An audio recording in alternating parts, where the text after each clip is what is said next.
Excellencies, speakers and participants, I'm glad to join you for this first National Forum for Risk, Emergency, and Business Continuity in Saudi Arabia, which is a testament to the Kingdom's leading role in this field.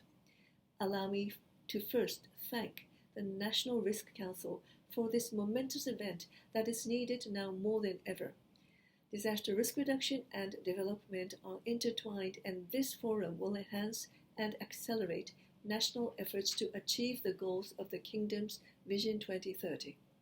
A core objective of the Sendai Framework for Disaster Risk Reduction is to protect development from disasters and at the same time ensure that development does not increase risks.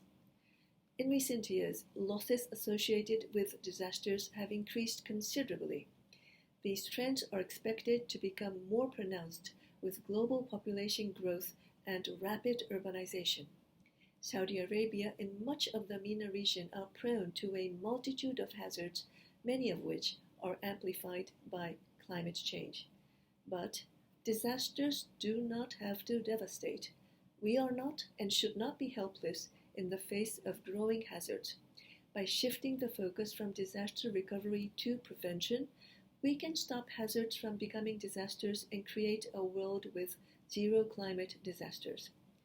The best way to achieve this is to reduce the vulnerability and exposure of people and economic assets. For this, we need three core elements. First, this requires a solid understanding of the risks and the areas most at risk. Second, we need to strengthen disaster risk governance to act on that knowledge and to target resilience-building efforts.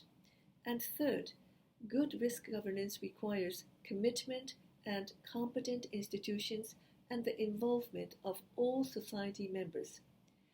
Countries that develop the policy and legislative frameworks, build their institutional capacity, and increase investment in disaster prevention will reap the greatest benefits of fewer disaster losses.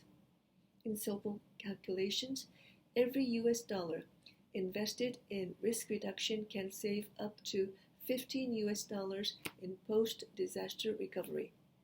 Every US dollar invested in making infrastructure disaster resilient saves $4 in reconstruction. In other words, disaster risk reduction pays for itself in the long term.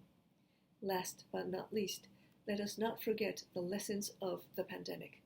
It is time to think and act differently about disasters. This includes how we respond and recover from them. By integrating disaster risk reduction into the recovery efforts, countries can build back better and inject resilience into communities, economies, and the environment. I would like to take this opportunity to reaffirm UNDRR's commitment to strengthening our partnership with Saudi Arabia and to support the implementation, follow-up, and review of disaster risk reduction progress at the national and local levels. I commend you on organizing this forum and wish you success in translating its outcomes into actions. Thank you very much.